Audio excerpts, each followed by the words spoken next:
What is going on, all you Pokemon collecting maniacs out there? This is Ryan, the PikaPikaPapa, and tonight we are going to try and do the impossible.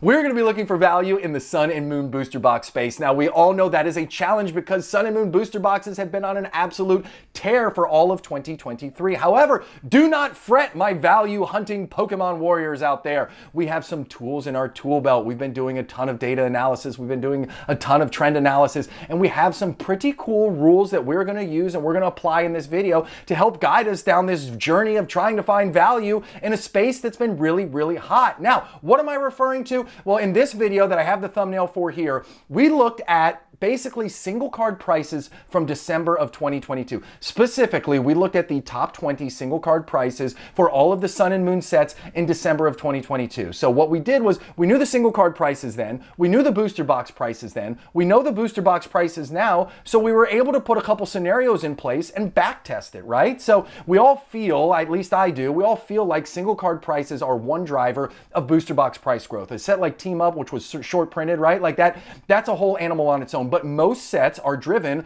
by the content within those sets. So I said, okay, we have these single card prices. Let's look at them from 4 different ways, okay? Let's average the top 20 cards. Let's average the top 3 cards. Let's look at the chase card. And then let's look at this crazy metric that I came up with called the middle 16, which is basically my belief that in order for a set to do really well and perform just strongly in the long run, it has to have more meat to it than just the big chase card. So I strip out the top 2 and I strip out the bottom 2. So we did all of that for every single set. And then all we did was we used it as a ratio versus the booster box price in December 2022. And then we know what the booster box price is now.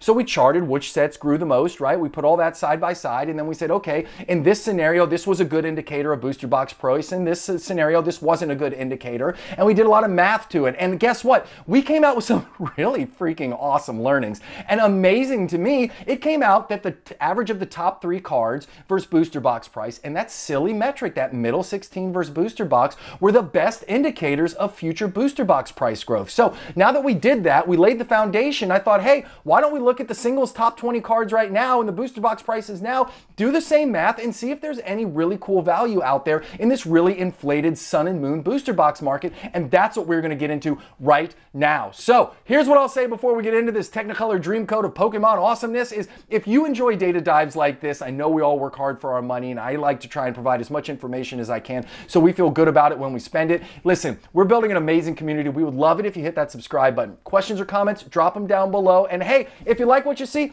give us a thumbs up. So here is all of the math that went into this. Like I always like to show you guys my work, that way you don't think I'm sitting here writing on the back of a napkin coming up with some nonsense. But these are all of the sets that have booster boxes in the Sun and Moon era. These are their current top 20 single card prices, and you also have the most current booster box price down below.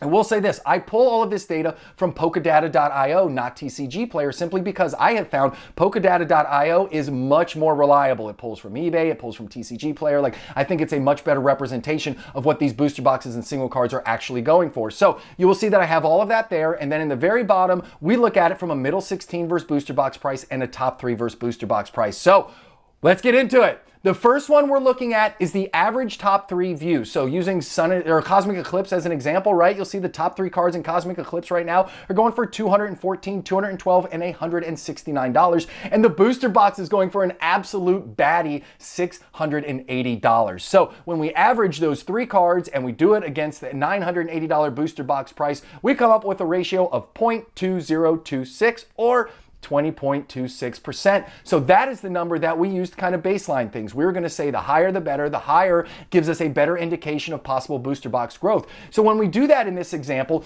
our top 4 sets, what I call the tier 1, ended up being Unified Minds, Unbroken Bonds, Ultra Prism, and Burning Shadows. The cool thing about Burning Shadows is I didn't even realize this. This has been flying under my radar. I've just been looking at too many things, but Burning Shadows chase card is actually more than the freaking booster box right now. Booster boxes are going for around $373, and that Charizard chase card is going for $415. Then when I looked at the second and third card, really respectable prices right there, $88 and $83 respectively. Like, compare that to a set like Lost Thunder, right? The chase card in Lost Thunder is $167. Then it drops down to $68 and then $67.50, but that booster box is going for $447, right? Like, I don't know if that makes sense or not, but it seems a little crazy to me. At least when we look at this from an average of the top 3 view, Burning Shadows is ranked number 1, and Lost Thunder is all the way down there, middle of the rank. So speaking of middle of the rank, the sets that came in that kind of middle tier, tier 2 I call it, was Lost Thunder, Team Up, Celestial Storm, and Sun and Moon. And then in the bottom tier, at least from this view, was Cosmic Eclipse, Forbidden Light, Crimson Invasion, and Guardian Rising. Now,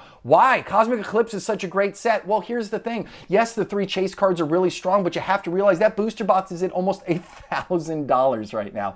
I can't even keep a straight face when I say that. Yes, Cosmic Eclipse booster boxes are going for almost $1,000 right now. So even though the top 3 cards are really, really strong, when you look at it from a ratio perspective, you are paying a very, very high premium on that booster box at the hopes of pulling some of these chase cards. Now, the other thing that I wanted to call out, Team Up made it into the middle set, but it barely missed the top set. I mean, 0.1% is why Team Up didn't make it into that top tier. And when you think about it, like, they have that really, really strong Lovebirds card, which is absolutely insane. Again, it's $665 itself. The other thing I wanted to call out before we look at the rest of the views, because you're going to see this as a pattern, and we all know this. We all know that Pokemon starts off their eras a little soft, right? Look at Sun and Moon. Look at the yellow that's here versus all of the green at the end of the era. Same thing in Sword and Shield. So we're in the beginning of Scarlet and Violet, and I just want everybody to keep that top of mind. Again, the past doesn't always predict the future, but it certainly does rhyme, and we've seen it in Sun and Moon, we've seen it in Sword and Shield, so keep that in mind as we're out there crushing some Paldea Evolved and some Scarlet and Violet Boost.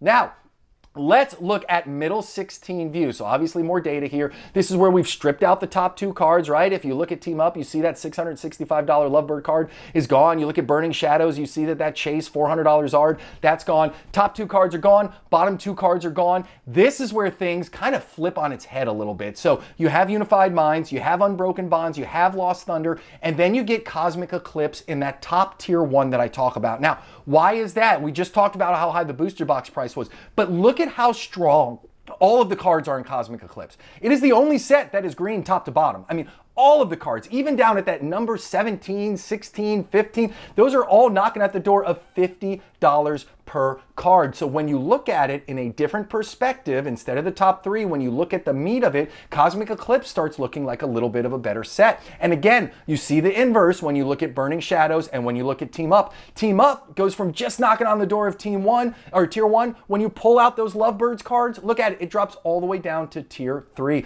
Burning Shadows doesn't fall quite as far, dropping to Tier 2, but still, when you pull that card away, it drops down to Tier 2. So, Tier 2, Ultra Prism, Guardian Riding, Burning Shadows, and Sun and Moon. Tier 3, we have Team Up, Celestial Storm, Crimson Invasion, and Forbidden Light. And again, just like I said in the last slide, just look at the performance of the first 4 sets versus the last 4 sets. So, we have talked about a lot of this, and we've looked at a lot of different colors and a lot of different words. So, what does this all mean, PikaPikaPapa? Well, I wanted to break it down in its most simple form so that we could get an idea of what the heck we're talking about here.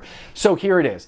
I have the middle 16, I have them ranked out. I have the top 3, I have them ranked out. They're top to bottom from the highest ratio to the lowest ratio. And then I went ahead and pulled a couple things to the side that just when I looked at it, this is what I took away from it. First off, Unbroken Bonds and Unified Minds were the only 2 sets that were in that top tier, both in middle 16 and average of top 3 cards.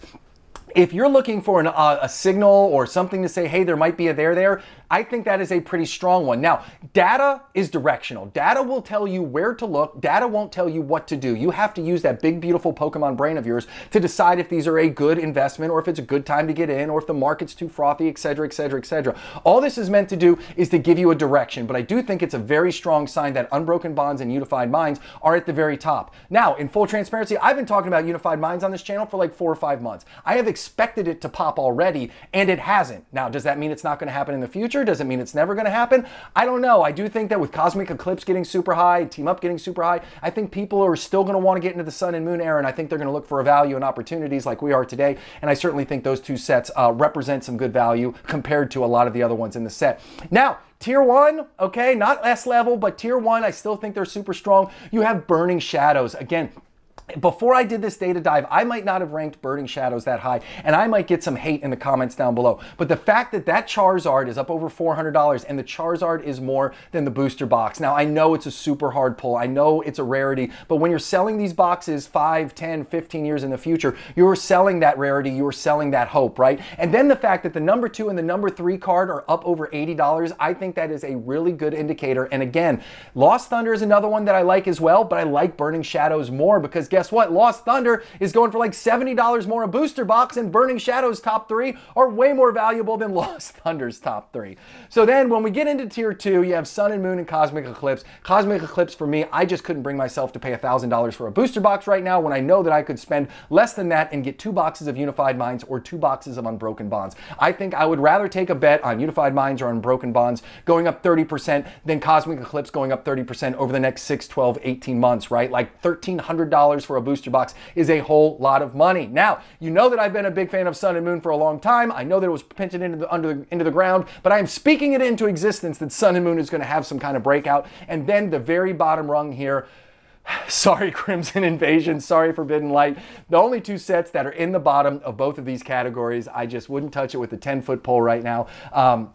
Who knows? Maybe I'm wrong. When we revisit this math in 3, 6, 12 months, whatever you guys say in the comments down below, however soon you want to revisit this, it will be interesting to see if any of these indicators turned out to be true. I do feel really good that we back tested this. But with all that being said, listen, if you like this kind of data stuff, if you like this kind of searching and hunting and pecking and trying to find value in this amazing Pokemon hobby that we're in, and you made it to the end of this and you haven't hit that subscribe button yet, what the heck are you doing? Hit that subscribe button, join this awesome community of Pokeheads. If you like what you saw, give us a thumbs up. Questions or comments down below. I can't wait for Sunday because I have a list of my top 10 targets for August, and I am pumped to get that in front of you guys. You guys have a safe weekend, and I'll talk to you soon. Thanks, everybody.